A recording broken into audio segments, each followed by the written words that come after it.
Hello everyone, welcome back to my channel. इस video में हम पढ़ने वाले हैं ओशिनोग्राफी का chapter number first, nature of oceanography का पार्ट नंबर 1। ओके, तो इस वीडियो में हम ज़्यादा कुछ नहीं देखेंगे, नेचर ऑफ ओशिनोग्राफी देखेंगे, ओशिनोग्राफी होता क्या है, कौन से वर्ड से मिलकर के बना है, ये सारी चीज़ें हम कवर करेंगे इस वीडियो में।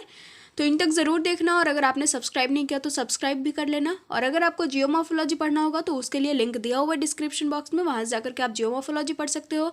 और नोट्स चाहिए तो उसके लिए भी इंस्टाग्राम का लिंक भी दिया हुआ है। ठीक है, तो चलिए स्टार्ट करते हैं। हमारा क्या है, सबसे पहले ओशिनोग्राफी में हमें पढ़ना क्या है। Hydrosphere is one of the 5 major components of the planet Earth, namely lithosphere, atmosphere, hydrosphere, biosphere and cryosphere. Okay, तो देखो हमारे पास 5 कंपोनेंट्स है, 5 मेजर कंपोनेंट्स है हमारे अर्थ पे, जिसमें से कि हाइड्रोस्फीयर एक है। ओके, तो 5 कंपोनेंट्स का यहाँ पे नाम दिया हुआ है, lithosphere, atmosphere, hydrosphere, biosphere and cryosphere. ये सबका तो पता होगा कि ये होता क्या है। तो ये क्लियर हो गया। हमारा हाइड्रोस्फीयर ओशन से रिलेटेड है, इसलिए हम हाइड्रोस्फीयर के बारे में इसमें पढ़ रहे हैं। ठीक है, अब हाइड्रोस्फीयर कितना परसेंट हमारा जो अर्थ का जो पार्ट है वो कवर करता है, तो 70.8%। ठीक है, हाइड्रोस्फीयर है about 3/4 of the globe. The total surface area of the globe, total surface area कितना है ग्लोब का, 509,950,000 किलोमीटर। ठीक है, तो ये हमारा क्या है, surface area, total surface area है ग्लोब का। तो इसमें से जो हमारा लिथोस्फीयर है वो कितना आता है और हाइड्रोस्फीयर कितना आता है, तो लिथोस्फीयर है हमारा 148,890,000 किलोमीटर स्क्वायर, और हाइड्रोस्फीयर कितना है हमारा 361,060,000 किलोमीटर स्क्वायर। ठीक है, तो ये हमारा हाइड्रोस्फीयर है और ये लिथोस्फीयर है, और पूरा टोटल मिला करके हमारा कितना है ये ग्लोब 509,950,000 किलोमीटर स्क्वायर। ठीक है, तो ये हो गया हमारा स्क्वायर किलोमीटर होता है, मैं किलोमीटर स्क्वायर बोल रही हूँ तो कोई प्रॉब्लम नहीं है, आपको समझ में आ रहा होगा। तो बेसिकली हमने देखा कि हाइड्रोस्फीयर कितना परसेंट हमारा कवर कर रहा है, लिथोस्फीयर और हाइड्रोस्फीयर का हमने देख लिया। उसके बाद अब हम देखेंगे कि ओशन और सीज हमारे लिए कैसे हेल्पफुल हैं, किस तरह से वो हमारी हेल्प करते हैं। ठीक है, the ocean and seas covering largest surface area of the globe, तो ये क्या कर रहे हैं, 3/4 ऑफ द ग्लोब कवर कर रहे हैं एरिया, तो ये क्या कर रहे हैं, लार्जेस्ट सरफेस एरिया हमारे ग्लोब का कवर कर रहे हैं। They help in the functioning of global hydrological cycle, जो हमारा ग्लोबल हाइड्रोलॉजिकल साइकिल है, हाइड्रोलॉजिकल साइकिल सबको पता है क्या होता है, हमने ये बचपन से पढ़ते आ रहे हैं कि पहले क्या होता है, जो पानी होता है वो उसका जो होता है वो एवोपोरेशन होता है, फिर कंडेंसेशन होता है, फिर वो पानी वापस आकर के धरती पे ही गिर जाता है, तो वो होता है हाइड्रोलॉजिकल साइकिल। तो उसकी जो फंक्शनिंग होती है उसमें ओशंस एंड सीज काफ़ी हेल्पफुल होते हैं हमारे। पानी कहाँ जाता है, यहीं से तो जाता है, इसी से तो एवोपोरेट होता है through the atmospheric ocean circular system. और इसमें इनका साथ कौन दे रहा है, ग्लोबल हाइड्रोलॉजिकल साइकिल किस तरह से फंक्शन कर रहा है, किसके थ्रू, तो एटमॉस्फेरिक ओशन सर्कुलेशन सिस्टम के थ्रू। ठीक है, आगे क्या हमारा और किस कैसे वो हेल्पफुल है, they are significant sink of carbon dioxide and thus help in reducing the greenhouse effect caused by human activities. तो हमारी वजह से जो भी ग्रीन हाउस इफेक्ट्स होते हैं वो कम करने की कोशिश करता है, कम करता है, ओशंस कम करने में हेल्प करता है, क्योंकि ये क्या करता है, कार्बन डाइऑक्साइड को अपनी तरफ खींच लेता है, अपने में सिंक कर लेता है। ओके, आगे क्या हमारा, they help in the dispersal of seeds and small animals through ocean currents, जो ओशन के करेंट्स होते हैं उनके थ्रू ये क्या होता है, जो भी सीड्स होते हैं, स्मॉल एनिमल्स होते हैं, उनका डिस्पर्सल होता है, वो काफ़ी दूर तक उनका फैलाव हो जाता है। ठीक है, आगे क्या है, they provide vital mineral and biological resources, ये हमें क्या करते हैं, वाइटल मिनरल रिसोर्सेज प्रोवाइड कराते हैं, बायोलॉजिकल रिसोर्सेज भी प्रोवाइड करते हैं। कौन, किसके बारे में पढ़ रहे हैं, ओशन एंड सीज के बारे में। ठीक है, they help in the trade and commerce, बहुत पहले से हम पढ़ते आ रहे हैं, हमारे हिस्ट्री ज्योग्राफी सब में हमने पढ़ा है कि ट्रेड होता है हमारा ओशन रूट से, कॉमर्स, ट्रेड एंड कॉमर्स में भी क्या हमारा ओशन एंड सीज हमारे लिए बहुत ज़्यादा हेल्पफुल हैं। ठीक है, तो हमने पढ़ लिया कि किस तरह से ये हेल्पफुल है हमारे लिए। अब आगे देखो हम क्या पढ़ने वाले हैं। आगे हमारा oceanography a branch of science. ठीक है, तो अब ब्रांच ऑफ साइंस के कैसे है ये हम देख लेते हैं। तो पहले के जो लोग थे, ठीक है, जो पीपल्स थे, उनका क्या मानना है कि जो हमारा ओशिनोग्राफी है वो प्योर साइंस है। ठीक है, based on physics, chemistry, mathematics. ठीक है, जो हमारा ओशिनोग्राफी है वो किस पे बेस्ड है, फिजिक्स, केमिस्ट्री एंड मैथमेटिक्स पे। ठीक है, तो पहले तो ये हो गया। उसके बाद धीरे धीरे इसमें क्या ऐड हुआ, लाइफ साइंसेज। अब लाइफ साइंसेज किस चीज़ में आता है, कौन से सब्जेक्ट होते हैं इसमें, बोटनी, जोलॉजी, इकोलॉजी, ये सब क्या है हमारे, ये सब हमारे साइंस के ही ब्रांच है, साइंस के ही पार्ट है। ठीक है, तो अब इसमें क्या हुआ, फिजिक्स, केमिस्ट्री, मैथमेटिक्स के साथ हमारा बोटनी, जोलॉजी और इकोलॉजी भी ऐड हो गया। ठीक है, इट इज़ दस apparent that oceanography is an applied branch of sciences both pure and biological sciences. ठीक है, तो अब यहाँ पे हमारा दोनों ऐड हो गया इसमें, और दोनों पे बेस्ड हो गया हमारा ओशिनोग्राफी। अब उसके आगे क्या होता है देखो, Distribution of continents and ocean basins, ocean dynamics and movements, marine sediments and deposits, marine organisms including corals, marine habitats, marine resources, etc. तो ये सारे जो है डिस्ट्रीब्यूशन ऑफ कॉन्टिनेंट्स, ये सब हम कहाँ पढ़ते हैं? ज्योग्राफी में पढ़ते हैं, ठीक है। तो अब ज्योग्राफी को भी यहाँ पे क्या बताया गया है? Part of sciences. ये क्या है? साइंस का ही पार्ट है ज्योग्राफी। तो अब ये सारी चीज़ें तो हमें रिलेटेड किससे लग रही है? ओशन से ही रिलेटेड लग रही है। तो अब तो हमारा प्योर साइंस और लाइफ साइंस दोनों ऐड हो चुका है ओशनोग्राफी में, तो ये भी ऐड होना चाहिए क्योंकि ये भी लग रहा है हमारा हाइड्रोस्फीयर से ही रिलेटेड है, ठीक है। तो अब इसको भी ऐड कर दिया जाता है, okay. Thus it is obvious that oceanography is a branch of sciences. इससे हमें क्या पता चलता है कि ये ब्रांच ऑफ साइंसेज है हमारा oceanography, including pure sciences, biological sciences and space science, जिसको हम ज्योग्राफी भी कहते हैं। किस चीज़ को इंक्लूड करता है हमारा ओशियनोग्राफी? ब्रांच ऑफ साइंसेज तो है, इंक्लूड करता है प्योर साइंसेज को, बायोलॉजिकल साइंसेज को एंड स्पेस साइंस को, ठीक है। तो ये सब मिल करके हमारा बन गया ओशनोग्राफी। तो ये थी हमारी इसकी हिस्ट्री, ब्रांच ऑफ साइंस ये किस तरह से हमें पता चल गया कि ब्रांच ऑफ साइंस हमारा ओशनोग्राफी किस तरह से है, क्योंकि इसमें बहुत सारे ऐड हैं, बहुत सारी चीज़ें ऐड है साइंस के जो भी ब्रांचेस हैं, जैसे physics, chemistry, mathematics, botany, geology, ecology, और इधर आगे हमारा स्पेस साइंस, ये सारे क्या है इसमें ऐड है। मतलब कि हमारा जो ओशनोग्राफी है वो भी क्या है? ब्रांच ऑफ साइंस बन गया एक। अब देखेंगे हम oceanography a branch of physical geography. और फिजिकल ज्योग्राफी का ये ब्रांच कैसा है वो देख लेते हैं हम। Physical geography is one of the two branches of geography, namely physical geography and human geography. तो हमारे पास दो ज्योग्राफी है, मैंने जो जियोमॉर्फोलॉजी में ये पढ़ाया है कि physical geography and human geography दो हैं। तो हमारा जो जियोमॉर्फोलॉजी आता है वो भी फिजिकल ज्योग्राफी में आता है, और जो हमारा ओशनोग्राफी है वो भी कहाँ आता है? वो भी हमारा फिजिकल ज्योग्राफी में ही आता है, ठीक है। तो ये फिजिकल ज्योग्राफी क्या है? इन दोनों में से एक है। In terms of meaning and definition, scope, subject matter and methods of study, it has undergone sea change in the past few decades, ठीक है। तो अब हम देखेंगे कि बहुत सारी चीज़ें हमारी जो फिजिकल जियोग्राफी है उसमें बहुत सारी चीज़ें चेंज हुई है, कुछ डिकेड्स से बहुत सारी चीज़ों में चेंजिंग आई है। तो हम देखेंगे कि स्टार्टिंग में फिजिकल जियोग्राफी का डिफिनेशन क्या था और बाद में धीरे धीरे जा करके वो किस तरह से चेंज हो गया, ठीक है। तो अब हम देखते हैं बिगिनिंग में क्या है उसका, बिगिनिंग में क्या डिफिनेशन है हमारे पास। देखो लिखा हुआ है बिगिनिंग में डिफिनेशन क्या है। Physical geography was defined as the study of only physical environment, namely land, reliefs, air and water, hydrosphere of the earth. तो स्टार्टिंग में इन द बिगिनिंग में जो फिजिकल ज्योग्राफी था उसको कैसे डिफाइन किया गया था? तो ये स्टडी ऑफ फिजिकल इन्वायरमेंट था, जैसे कि लैंड, एयर, वाटर, ठीक है। इन सारी चीज़ों की स्टडी को, लैंड, एयर एंड वाटर की स्टडी को ही हम क्या कहते थे? Physical geography. ये स्टार्टिंग की बात हो रही है, ओके। उसके बाद इसमें देखो क्या ऐड हो जाता है। The study of physical environment by itself in physical geography, which includes consideration of surface relief of the global, geomorphology of the seas and oceans, oceanography and the air, meteorology and climatology. तो देखो हमें क्या दिख रहा है?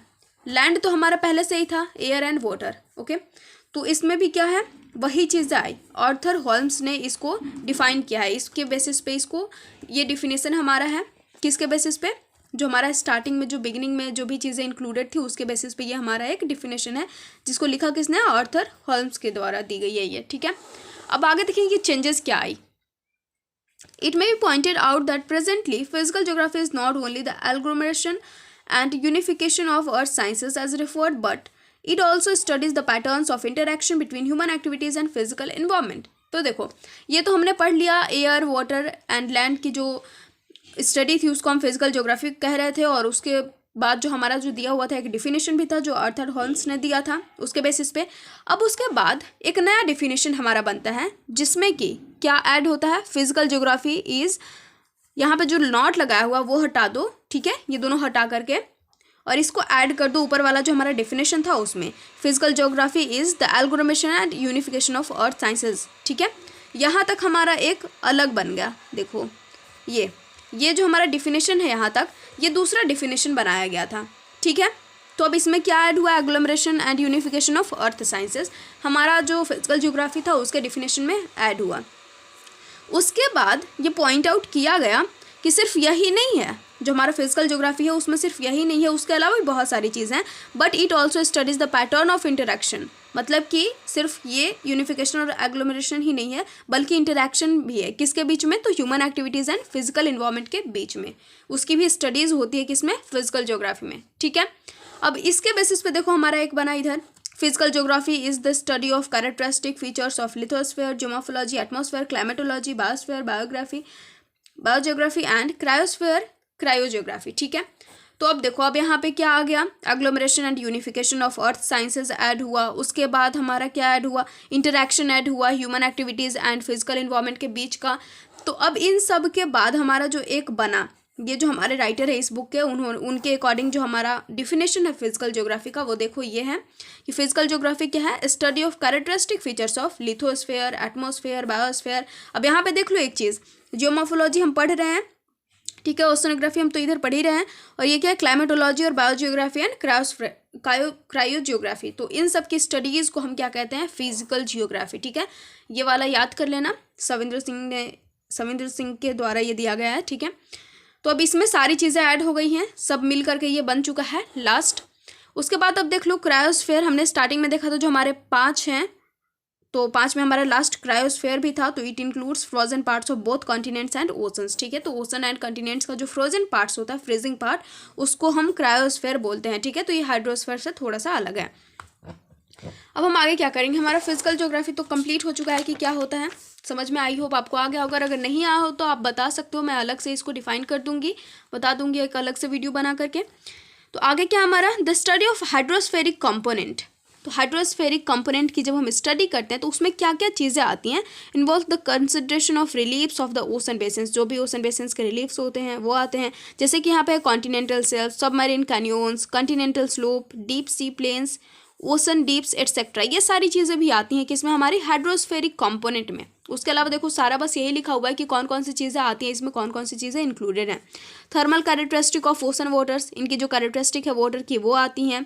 Salinity आती है, composition of sea water sources and distribution of oceanic salinity. ठीक है, उसके बाद क्या चीज़ें आती हैं हमारी हाइड्रोस्फेरिक कंपोनेंट में, तो ocean deposits, ocean tides, ocean currents, coral reefs and atolls, marine sediments, marine resources, coastal processes, coastal habitats, biomes, marine ecology, marine organism, man and marine environment etcetera. ये सारी चीज़ें हमारी कहाँ आती है, हाइड्रोस्फेरिक कंपोनेंट में।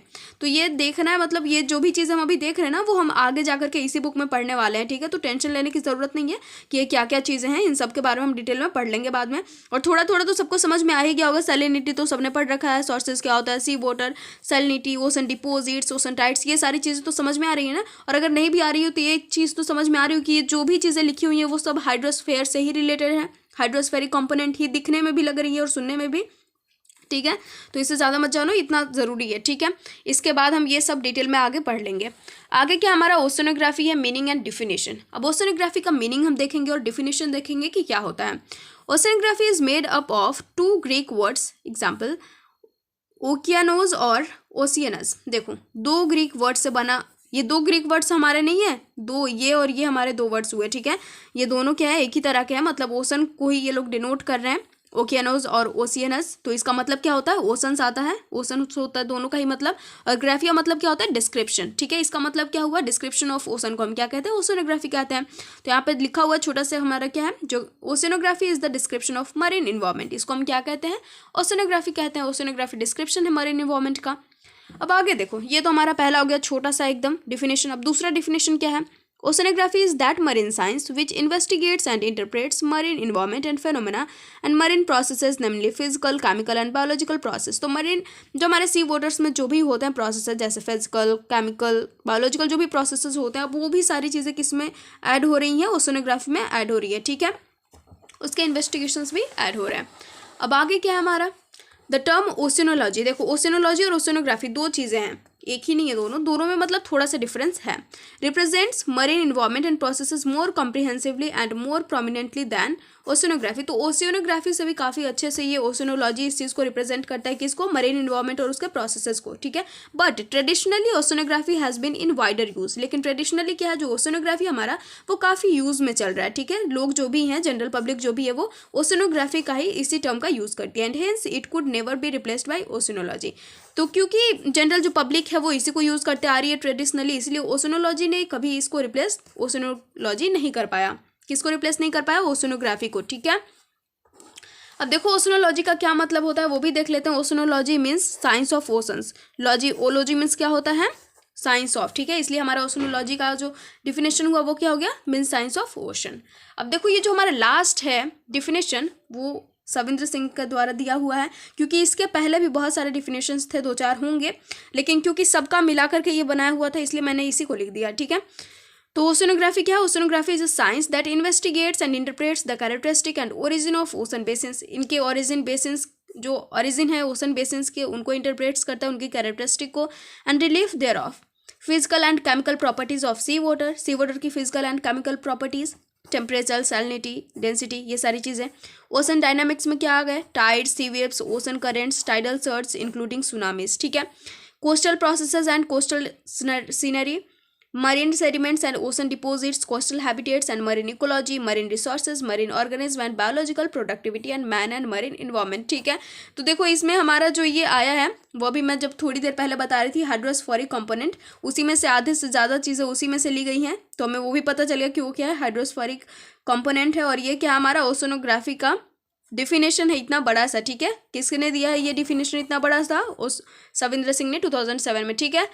तो ये था हमारा, इन सारी चीज़ों की स्टडी को हम क्या कहते हैं? ओशनोग्राफी कहते हैं। कंप्लीट हो चुका है, पार्ट 1 था ये हमारा। आगे हम पढ़ेंगे स्कोप ऑफ ओशनोग्राफी और बहुत सारी चीज़ें हमारी बाकी रह गई हैं, तो उसको हम पार्ट 2 पढ़ेंगे। So thank you so much guys, मिलते हैं नेक्स्ट वीडियो में एंड बेस्ट ऑफ लक।